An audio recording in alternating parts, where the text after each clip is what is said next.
Hello प्यारे बच्चों। तो बेटा कैसे आप? तो बेटा फाइनली वो दिन आ गया है जिस दिन का आपको बेसब्री से इंतज़ार था। पिछले 2 साल से 2.5 साल से इवन कोई 3 साल से भी प्रिपरेशन कर रहा है नीट एंट्रेंस की। फाइनली अब कुछ ही घंटे बचे हैं नीट एंट्रेंस के लिए। आपकी जो प्रिपरेशन है सबकी अच्छे से हुई है, सब ने अच्छे से प्रिपेयर किया होगा। मैंने बैकग्राउंड लगाया है कार रेसिंग। अब बोलोगे सर ये कार रेसिंग आपने क्यों लगाया है? इसलिए बेटा मैं आपको बोलना चाहता हूँ, नीट एंट्रेंस की रेस में वही कामयाब होगा जो बराबर आखिरी दम तक, आखिरी मिनट तक लड़ता रहेगा और आखिरी जो बाउंड्री लाइन है ये क्रॉस करेगा। इसलिए मैंने ये बैकग्राउंड में ये रखा है। बेटा समझ आ रहा है? आपने इतनी मेहनत की है, इतने साल आपने मेहनत की है, दिन रात आपने मेहनत की है। स्पेशली पिछले 6-7 महीने 8 महीने आप दिन रात मेहनत करते हो।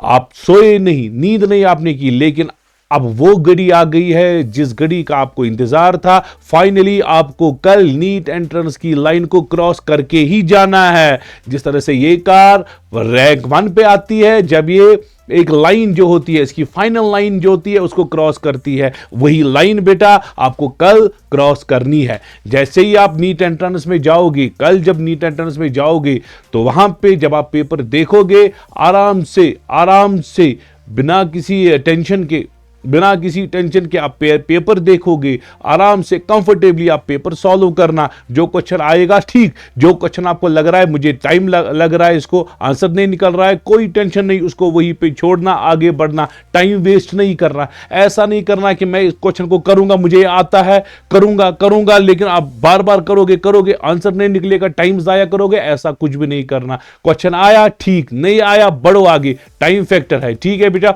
अच्छे से सर्कल करना, पहले जो नाम लिखना होता है, रोल नंबर लिखना होता है, इसको अच्छे से आराम से अपना टाइम लेना, आराम से फिलअप करना। अगर 5 मिनट ज्यादा भी लगेंगे उसमें भी कोई इश्यू नहीं है बेटा, ठीक है। तो पेपर 1-2 क्वेश्चन अगर आपको लगते नहीं आएंगे तो पैनिक होने की जरूरत नहीं है, डिप्रेशन में आने की जरूरत नहीं है। पैनिक डिप्रेशन अटैक तो आएंगे, लेकिन आपको फिर से अपनी मेंटल स्टेट जो है वो ठीक करनी है। क्योंकि आपका करियर जो है वो एक एंट्रेंस डिटरमाइन नहीं करता है। चाहे नीट एंट्रेंस हो या ना हो, वो आपका करियर डिटरमाइन नहीं करता। आपको बिलीव होना चाहिए, जो आपकी डेस्टिनी में लिखा है वो आपको पहुंच कर ही रहेगा, पहुंच कर ही रहेगा आपको। So I wish you all the best for your NEET entrance. कल जब आप एग्जाम में जाओगे बेटा, बिल्कुल टेंशन लेने की जरूरत नहीं है। आराम से पहले आप क्वेश्चन मार्क, OMR जो है वो फिलअप करना, अच्छे से फिलअप करना, अच्छे से टाइम लेना, फिर पेपर उठाना। अगर आपको लग रहा है कोई क्वेश्चन जो है सॉल्व हो रहा है, अच्छे से डॉट करना, साथ डॉट करना, साथ मार्क करना। क्योंकि ऐसा नहीं होना क्या कि बहुत सारे स्टूडेंट्स क्या करते हैं, वो सारे क्वेश्चंस एक साथ रखते हैं, फिर एक साथ मार्क करते हैं, वहां पे फिर गलत होने की प्रोबेबिलिटी ज्यादा होती है। तो एक काम करना, जो क्वेश्चन करोगे उसको वहीं पे सर्कल करना, बात खत्म, ठीक है बेटा। जो क्वेश्चन आपको लग रहा है नहीं आता है, टाइम खा रहा है, टाइम कंज्यूमिंग भी है, छोड़ो, उसको गोल करके रखो। अगर लास्ट में टाइम बचा फिर से वो करोगे, उसमें कोई इशू नहीं है। स्टेटमेंट बेस्ड क्वेश्चंस अगर आपको लग रहे हैं बहुत सारे हैं, टाइम कंज्यूमिंग है, फिलहाल वो छोड़ो, उसको सर्कल करके रखो, आगे बढ़ो। वो क्वेश्चन जो, क्योंकि बहुत लास्ट ईयर क्या हुआ, बायोलॉजी में बहुत सारे स्टेटमेंट बेस्ड क्वेश्चन आए थे और बच्चों ने बहुत ज्यादा टाइम उसको दिया था। फिर उन्होंने लास्ट में रियलाइज किया कि फिजिक्स हद से ज्यादा ईजी था। उन्होंने रियलाइज किया अगर वो बायोलॉजी में उतना टाइम नहीं देते, फिजिक्स में देते, फिजिक्स उनके ज्यादा क्वेश्चन ठीक होते। तो ऐसा नहीं करना कि आप क्वेश्चन स्टेटमेंट बेस्ड क्वेश्चन अगर आपको लग रहे हैं ज्यादा है तो आप एक काम करना, उनको सर्कल करके रखना और क्वेश्चन पेपर पे, फिलहाल मार्क नहीं करना, फिर बाकी क्वेश्चन करो। जब आपको लगेगा लास्ट में टाइम बच गया, वो टाइम फिर आप उसी में दोगे, ठीक है बेटा। आखिरकार जब आप एंट्रेंस दे के आओगे, आपका जो पेपर होगा वो बहुत अच्छा हुआ होगा।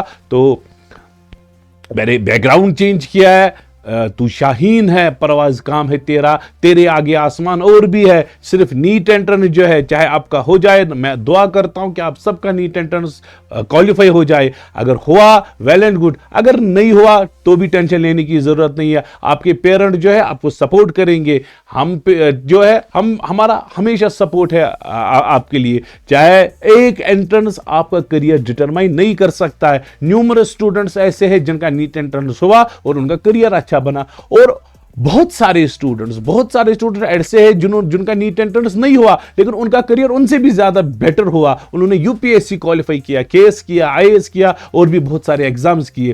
तो at the and I wish you all the best for your entrance examination. Tomorrow इंशाल्लाह शाम तक आंसर की भी आई होगी, हर किसी कोचिंग इंस्टीट्यूट की आंसर की आई होगी। आपको खुद पता चलेगा कल शाम तक ही आपने कितना स्कोर किया है, कितने मार्क्स आएंगे। फिर 5 मार्क्स प्लस माइनस होते रहते हैं, कुछ आंसर्स में जो है वो वेरिएशन आपको रिजल्ट जो है, रिजल्ट ड्यूरिंग एग्जामिनेशन रिजल्ट पे फोकस नहीं करना है, इसका आउटकम क्या होगा। अरे जो भी होगा वो भी होगा, वो आपकी डेस्टिनी में ऑलरेडी फिक्स्ड है, वो ऑलरेडी फिक्स्ड है। यही तो हमारा बिलीफ है ना, यही तो हमारा बिलीफ है। हाँ, हमारे हाथ में क्या थी, कोशिश थी, हमारे हाथ में मेहनत थी, वो मेहनत आपने की, वो कोशिश आपने की। अब टेंशन क्यों लेना, अब टेंशन क्यों लेना। और जो भी लिखा होगा वो अल्लाह ताला की तरफ से आपके लिए वही बेस्ट होगा, वही बेस्ट होगा। ठीक है, तो इंशाल्लाह आई wish you all the best for your entrance examination. Allah Hafiz.